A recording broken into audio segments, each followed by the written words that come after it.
Like we get more. It really is to me. $1,000 a piece.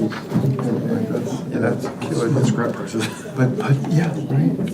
So that's the plan is kind of coming. But moving on is going to be like between $14,000 and $16,000. So it's going to kill them. Where are they coming from?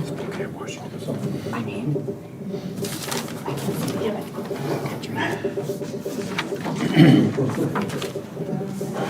Find a bigger image of it. But yeah, it's interesting. Great. I think it's 7:00. 30 seconds.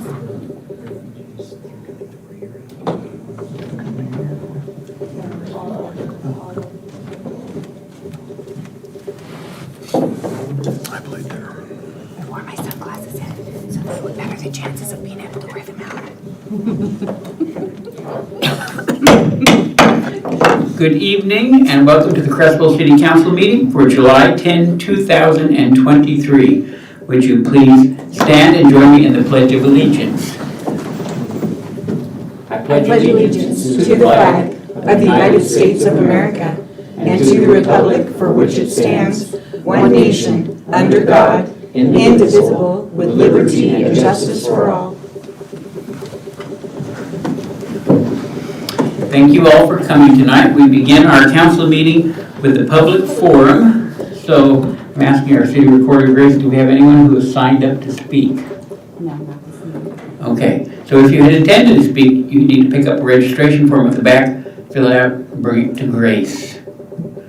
Okay, no public forum, no one signed up to speak. Then we go to the mayor's report. The first item on is a proclamation, which I would like to read. This is a proclamation declaring August 1, 2023 as National Night Out.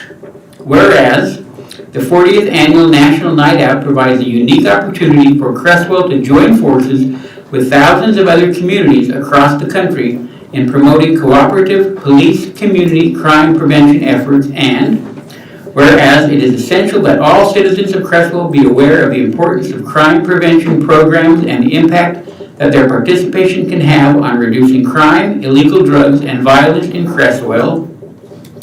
And whereas the Lane County Sheriff's Office Creswell deputies provide crime, illegal drug, and violence prevention in the city of Creswell and is supporting National Night Out locally. And whereas police, community partnerships, neighborhood safety, awareness, and cooperation are important themes of the National Night Out program, now therefore I, Dave Stram, Mayor of Creswell, do hereby proclaim August 1, 2023 as National Night Out in the city of Creswell. And I encourage all Creswellians to recognize the contributions they can make to the safety of our community. So I'm looking to the council for consensus for this proclamation. All right, so proclaimed.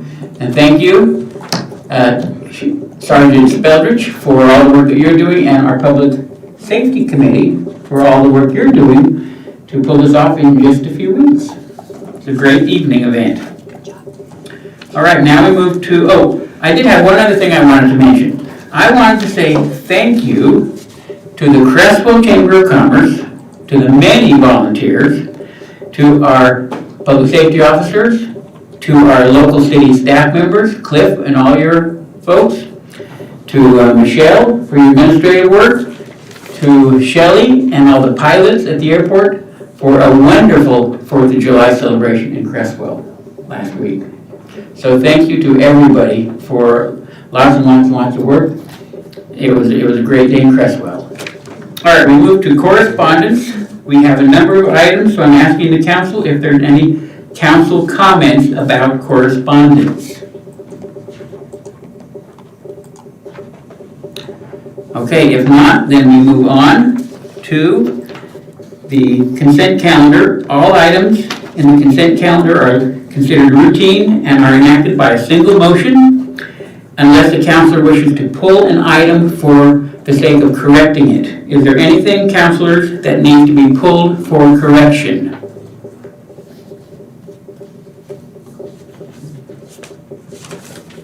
Okay, then, councilors, I am entertaining a motion to approve the consent calendar as presented. Your motion on the floor. Counselor Shuck? I motion to approve the consent calendar as presented. Is there a second? Counselor Castillo seconds the motion. Any further discussion? Council will proceed to vote. All those in favor, please raise your hand. All those opposed, same sign. Motion passes unanimously. So I wanted to make just a personal comment about, this is the first time we've had our minutes in a different format. And as I read through it, the one thought I had, Michelle and Grace, was maybe the use of more punctuation. Because at times I found the sentences were run-ons and it was kind of difficult to separate out the thoughts. So that's just a thought to consider in the future as you work on them. A little bit more punctuation to make it easier to separate out the thoughts. Just an idea for me. Okay, we move on to the administrative reports. Manager Amberg. Thank you, Mayor. I want to be sure and let the public know that we hope that they will join us on August 1st for our National Night Out. We'll be at Holt Park from 4 o'clock to 7 o'clock, I think. And we'll have a lot of fun stuff to do, and maybe Sergeant Speldrich will fill us in a little bit more when he gets a chance to come up and talk. But really want to encourage everyone to come out. We'll have a good time. The first report you have is the June 2023 bills. I'll be happy to try and answer any questions you might have.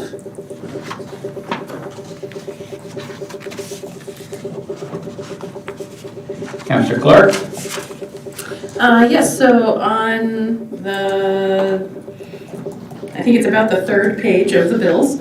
I noticed that there was a $542,717.40 expense to Wildish Construction Company, and I was hoping we could speak a little bit more about that. That's the airport. That's the runway project. Is there any other questions? Just on page 1, the underground tech, it's Your like, microphone. oh, sorry. The expense for underground tech, more of a question is what service was that for? That's something for Public Works, and I think Cliff will be able to answer that. Yeah, they do some manhole rehabilitation for us to take care of I&I inflow and infiltration. So we had them do, I believe, 10 manholes for us this spring. All right. Thank you, Cliff. It's part of meeting the requirements of the DEQ for our moratorium. Anything else? Councillor Holt. Can you tell me what WH Pacific is? WH Pacific? Yes. That's also the airport. Oh, it is? Yeah. What is that for? Engineering. It's for engineering of the runway project. They are our engineers. We go out for an RFP every 5 years, and WH Pacific/NV5 is our engineer. What does West Tech Engineering do then? West Tech, airport engineering is very specific. West Tech Engineering does public engineering for cities, so they do sewer systems and wastewater systems and streets and all those kinds of engineering projects that are sort of on the public side. Airport has a special need. They have special insurance, they have special engineers, so it's, yeah. Okay, thank you. Anything else? Okay. The next report is the Lane County Sheriff's Calls for Service, and Sergeant Speldrich is here to answer any questions you might have.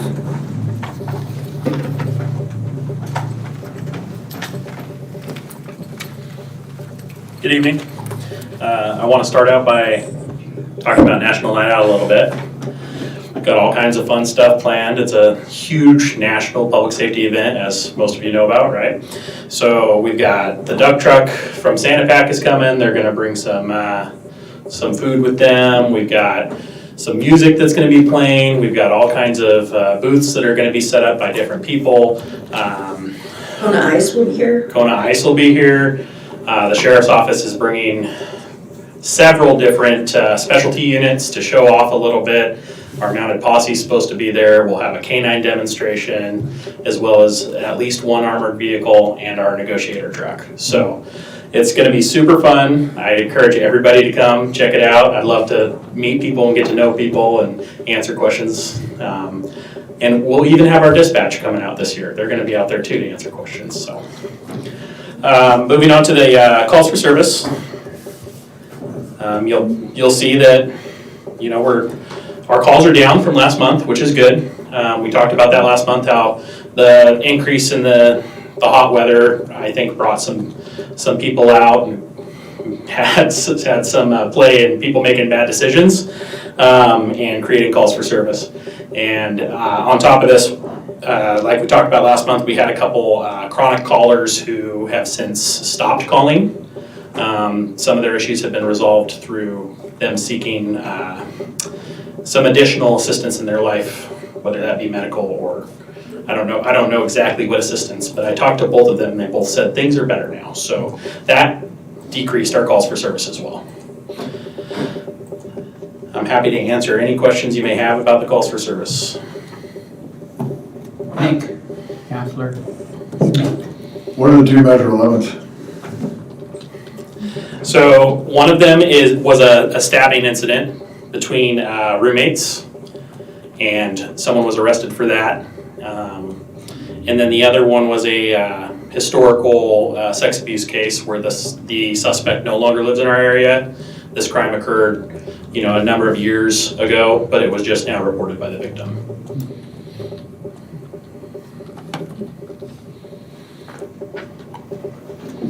Counselor Clark. I am hoping to ask you a couple of questions about 4th of July, if that's okay. So I happened to read an article recently where it talked about how there was, around 4th of July in the city of Eugene, there was a spike of calls related to illegal fireworks. Is that something that we experienced here in Creswell? No. So there was only a handful of calls regarding illegal fireworks in Creswell. I know that the illegal fireworks were going off, but only a handful of people called. My deputies were out patrolling. They contacted at least 3 different people, said, hey, knock it off before we have to take this any further than it needs to go.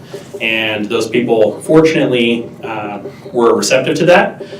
However, I know that there were several people launching fireworks that didn't necessarily get contacted because of our call load or availability to respond to those. We did not receive very many calls for service though.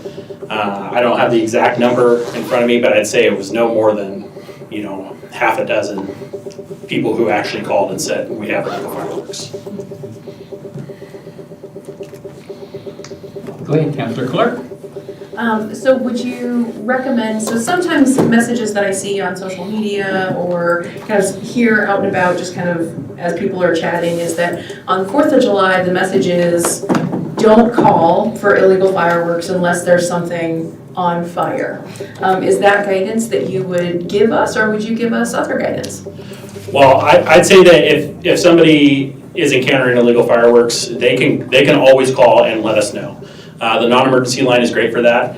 I would say don't call 911 unless something's on fire. And just give it to us so that we have the ability to go enforce it as it happens. If our deputies are unavailable, they may not be able to enforce it. Truthfully, the illegal fireworks are fairly low priority unless something is on fire or somebody's being dangerous, shooting them at each other, something like that. So the more information you can feed to us to be able to address these problems, the better. Because I don't know, we could have a deputy who's over patrolling on the east side while somebody's launching bottle rockets on the west side or vice versa, so.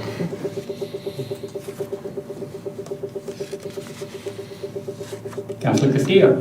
Sergeant Spelter, in our correspondence packet, here we go. In our correspondence packet, we received a letter about someone camping at Garden Park in a culvert. Can you speak to that at all, or are you aware of it? In the culvert itself? Yes. I'm not aware of anyone camping in the culvert. I'm aware there was somebody camping underneath one of the bridges going into Garden Lake Park. And we contacted that person, explained to them they can camp there, explained to them, the direction they can go, where they can go. They moved under a different bridge, and we recontacted them and said, no, this still is not the right place. It's time to continue. This is where you can go. And that was today when we recontacted them, so now we're kind of waiting to see what happens with that. Okay, all right, thank you.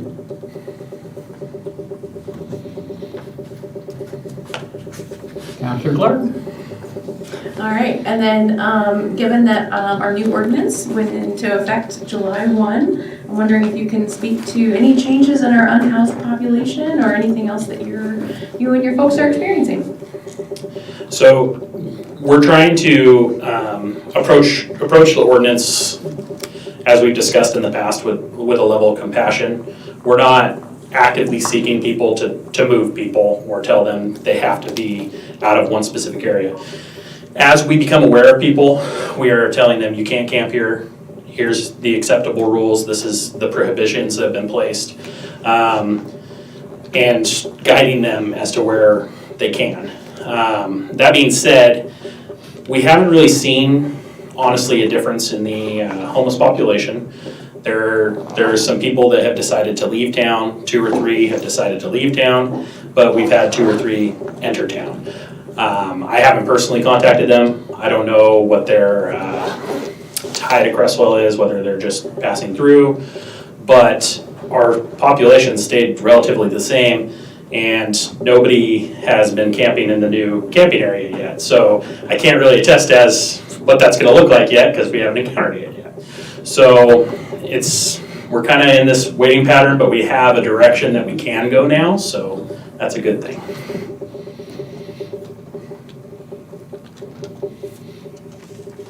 Thank you. Okay, thank you very much. Thank you. The next item is the city attorney's report. You have any questions on that? The next is the code enforcement report. You have any questions on code enforcement?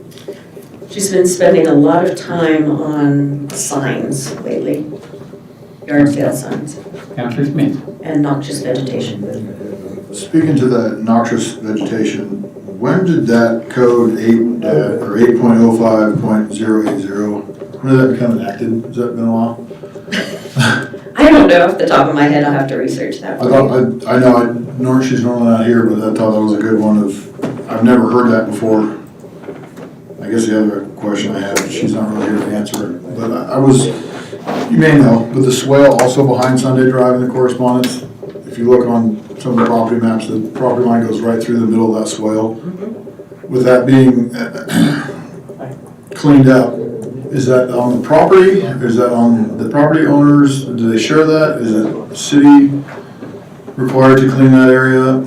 No, if it's private property, it's the property owners that are required to do that. Well, it appears in the map, the property line goes right down the middle of that thing. And it seems kind of odd to have a property line go down the middle of that. They would share it. Okay.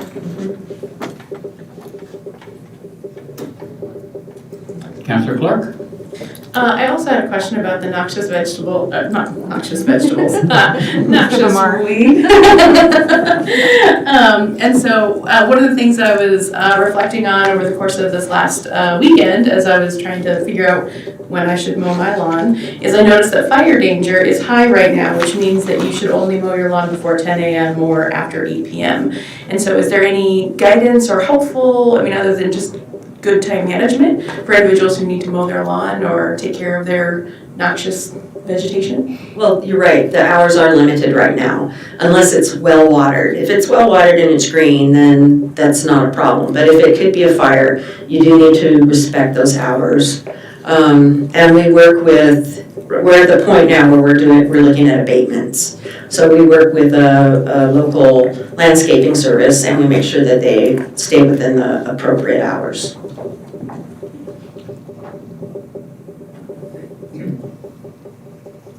Okay. Sorry.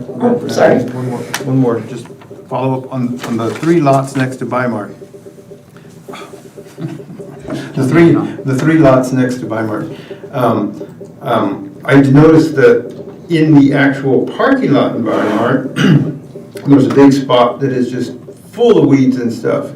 So is that I'm just curious, those pictures are great and all that, but what about the actual lot. Do you know what I'm talking about? That big area that's just full of overgrown weeds? Yeah. Actually, we have a developer that's come and is interested in developing a drive-through at that spot.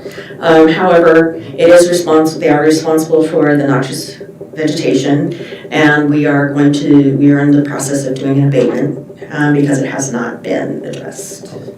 Thank you, Manager. Anything else?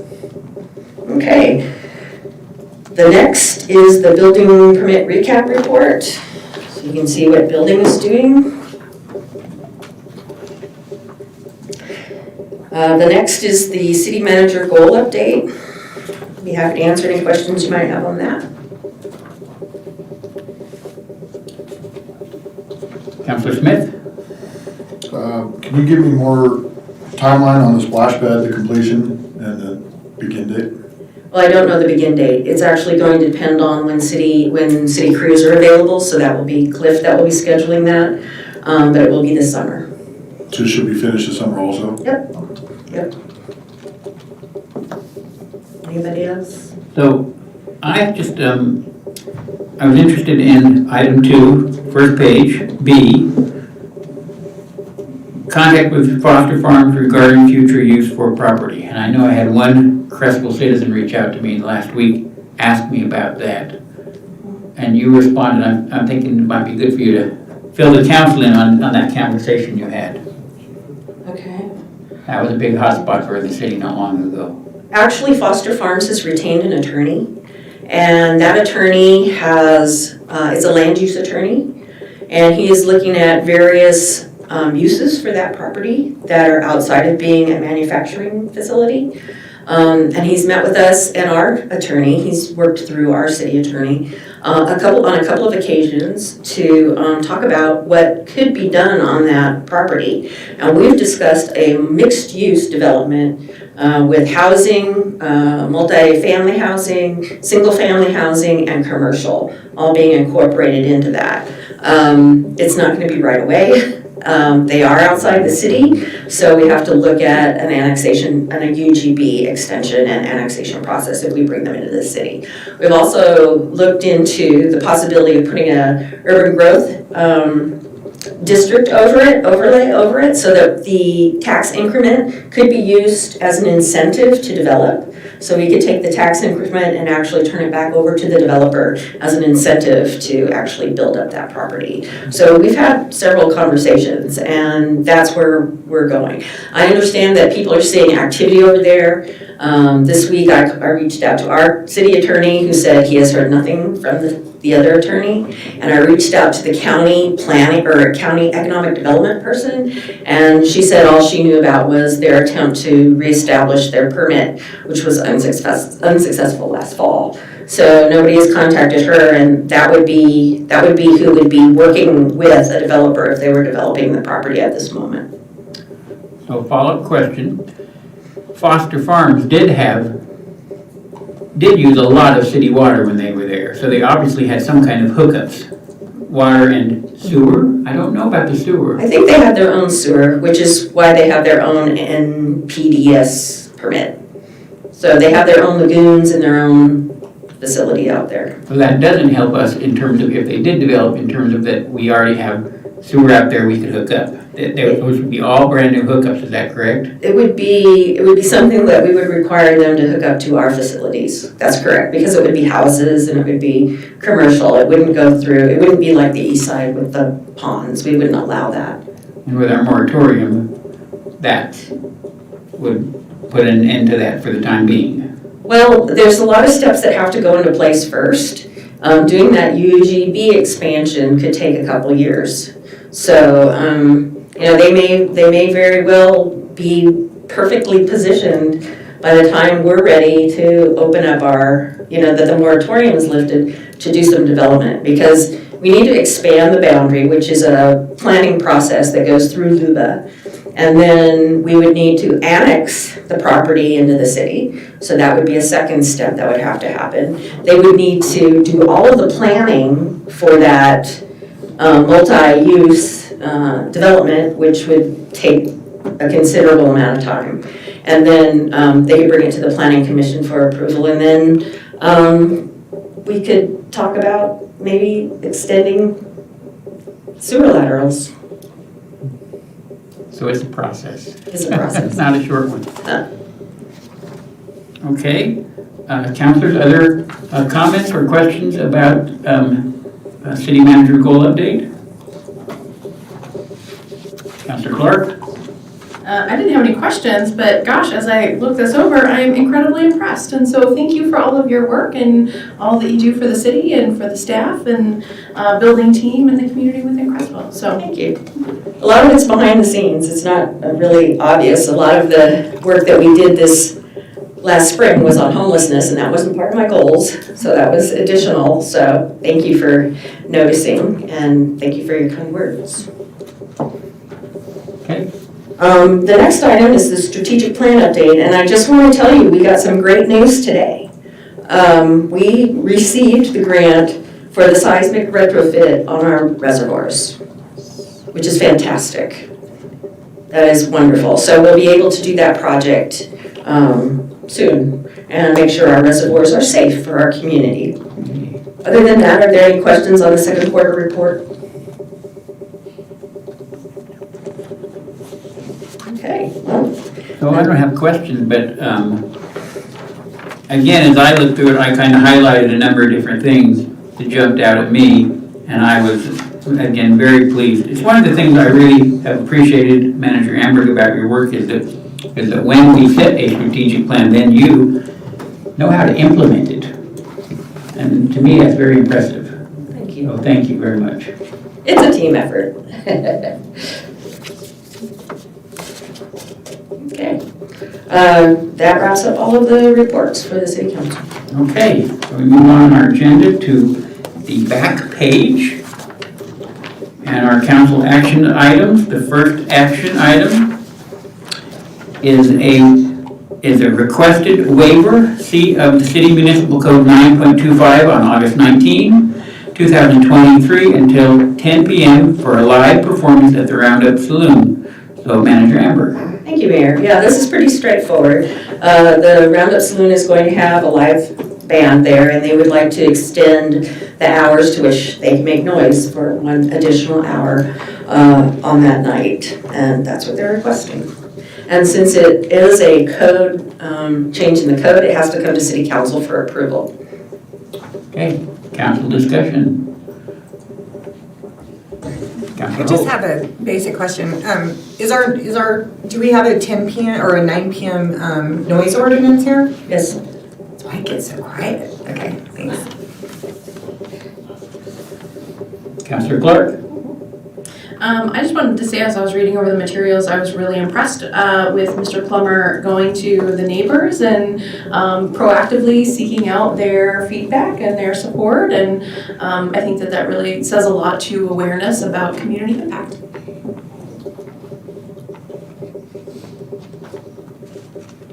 All right. Any further discussion or a motion on this item? Councilor Shuck. I move that the City Council grant a waiver of CMC 9.25 to the Roundup Saloon from 9 p.m. to 10 p.m. on the night of August 19th, 2023 for a special event. I have a motion on the floor. Is there a second? Councilor Holt seconds the motion. Any further discussion? Council will proceed to vote. All those in favor, please raise your hand. All those opposed, same sign. Motion passes with Councilor Castillo in opposition. We move to agenda item 6B. This is a resolution number 2023-18, a resolution establishing a policy for setting rental rates at the Creswell Airport Hobby Field. Is this coming from, looks like, Airport Manager Humble? Correct. Welcome. Thank you, Council. This agenda item, when we were doing a look back, we realized that we do not have a policy in place. So staff has been working to establish the policy. Our land lease contracts are different because they have policy in place under those contracts, under those lease agreements, but our rentals they don't have anything in place. So Jim and myself have been working towards this resolution, and I will answer any questions if you have any. All right, council questions?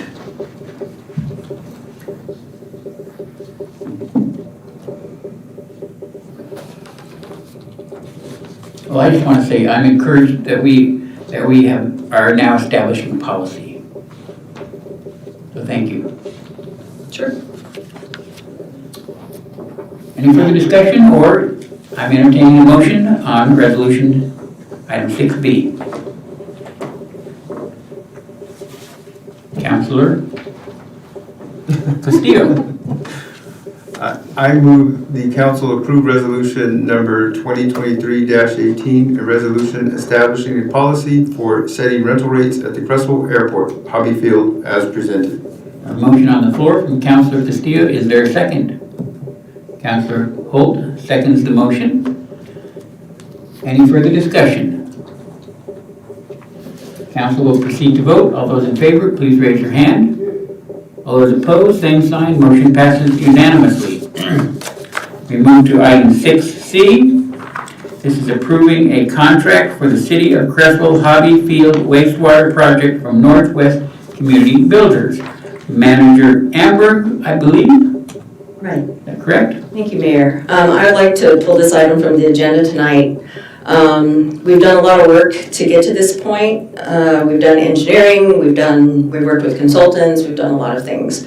However, we also met with Thomas Putnam, who runs the East Side Wastewater District. And he was rather had a very strong opinion about the fact that he wants to serve the airport. He doesn't want us to have a standalone system.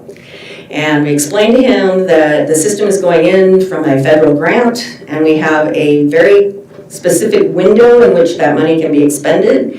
And he currently is under a moratorium where he cannot extend main line on the east side. He can do hookups to the main line that exists, but he cannot extend additional main line.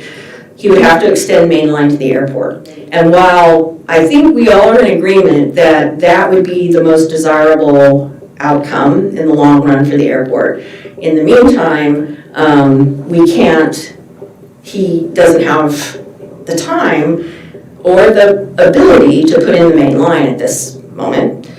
So unless he can get that approval from DEQ in a couple of weeks, which we gave him a couple of weeks, he didn't respond in a couple of weeks, we said that we would work with him if he can, get his paperwork in line. So we're waiting for him to come back to us with his paperwork all figured out. And so it's my request that we give him 1 more month. And if he can't meet that 1 month, that we go ahead and do the on-site sewer system. So, two questions.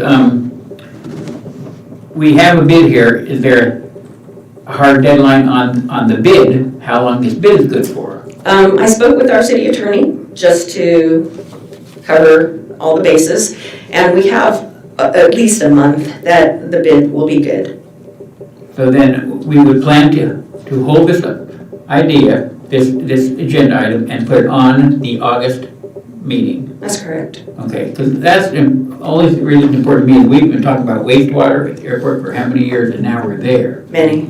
So, And we're right up to giving the contract, but in order to assure that we give our local system the full consideration we think it deserves, we're willing to wait 1 more month, but no longer.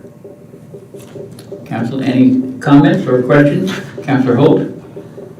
Can you explain the benefit to using that system versus doing our own? Right, if we have a system, it's a closed system on the airport that will age and need maintenance. If we tie into his, it'll be kept up by them. They'll have to be responsible for the effluent or we'll have to be responsible for the effluent if we generate it and treat it on our system. We'll just be responsible for a whole nother level of DEQ, which would pass on to him if he was doing it. And probably, eventually, this system will have to be replaced because they don't last forever, so. So we had intended in the future to hook up. To his. Mhm. And so he would then bill the city? He would build the city for the airport, right? Okay. Councilor Osborne. What does this grant, how does this tie in to have him? Well, we can use the grant money to establish a wastewater system. And the only wastewater system we need is at the airport. So when this money came through, we said we were going to use it to develop the system at the airport.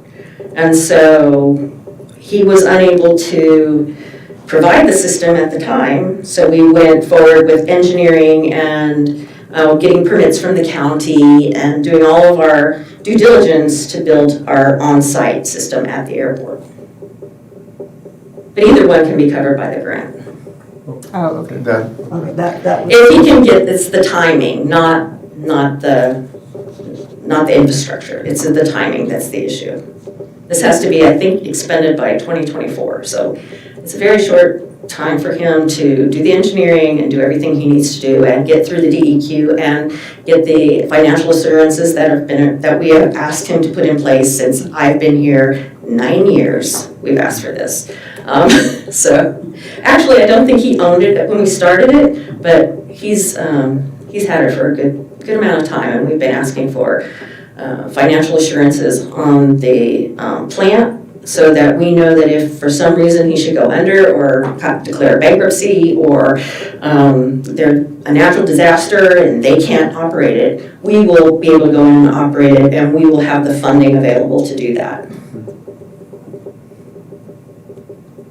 Councilor Castillo. So I certainly recognize the benefits of actually being hooked up to the east side.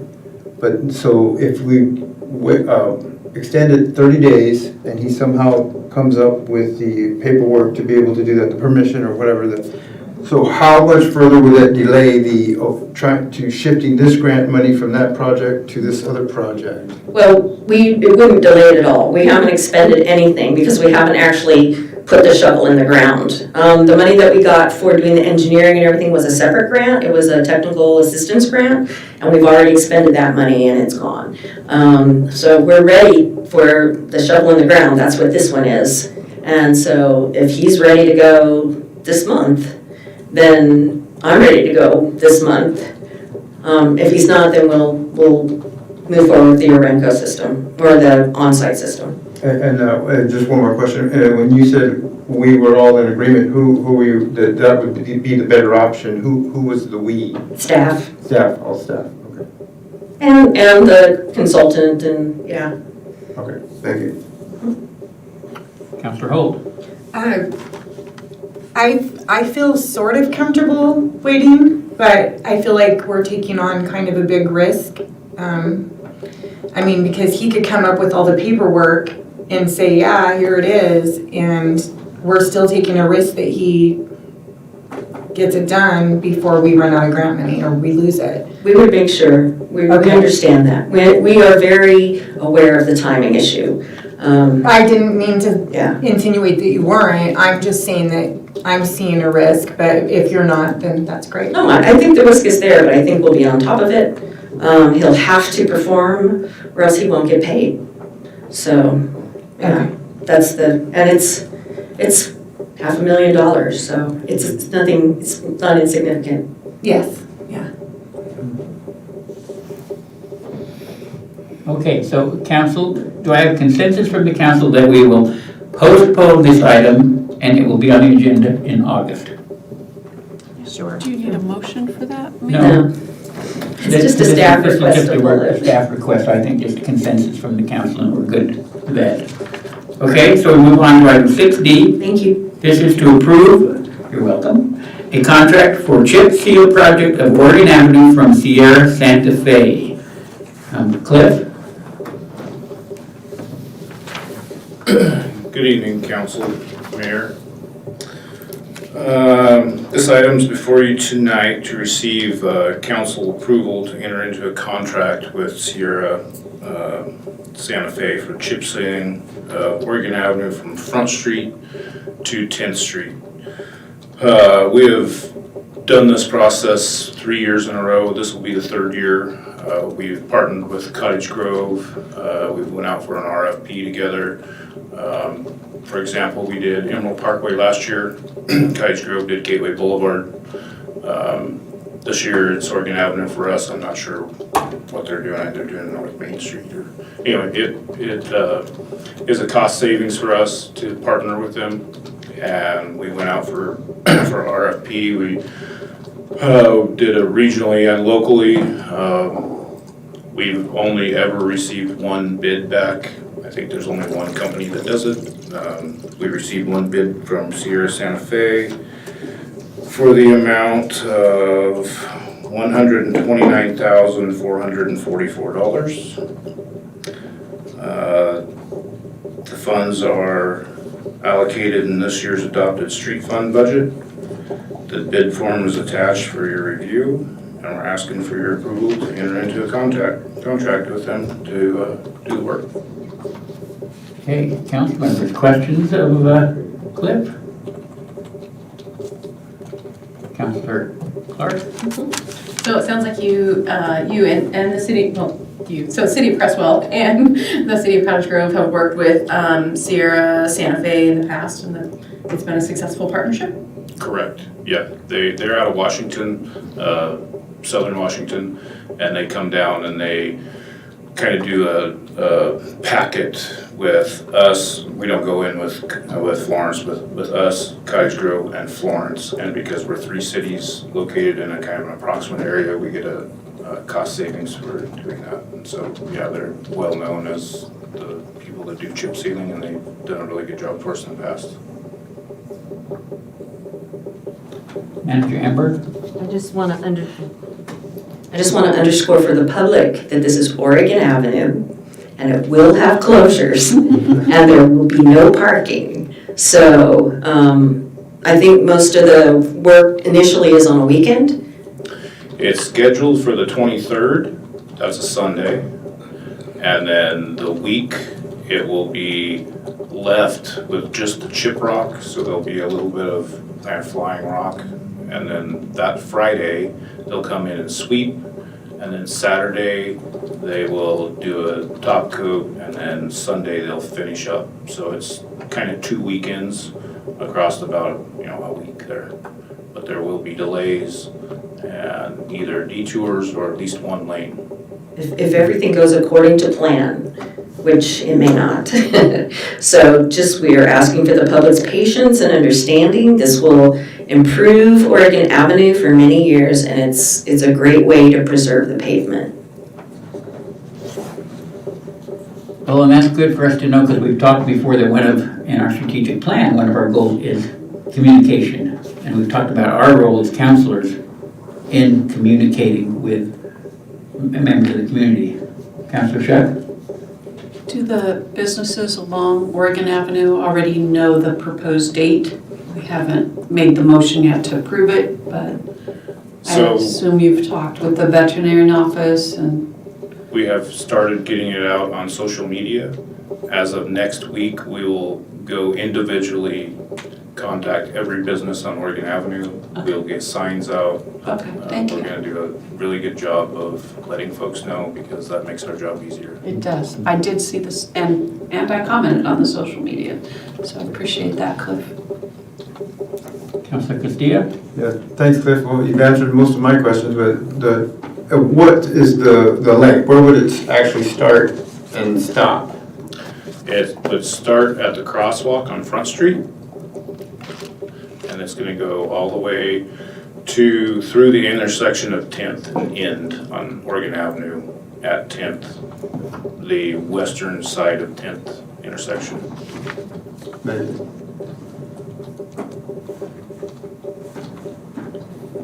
Any further questions? Discussion? Time for a motion. I'm entertaining a motion on this item. Thank you very much, Cliff. Councilor Clark?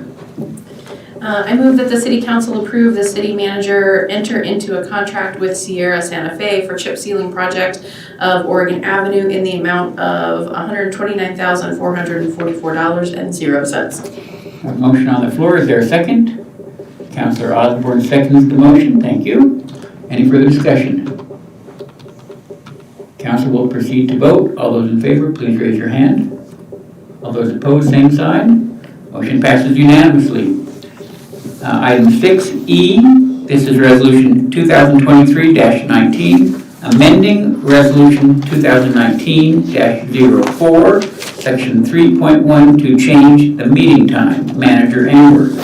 Thank you, Mayor. As you all know, at the last work session, a request came to change this meeting time from 7 o'clock to 6 o'clock, and that was agreeable to all of you at the time. In order to make that happen, we need to amend the resolution establishing your governing rules. And that's what this does. It amends your governing rules resolution. Okay, council discussion.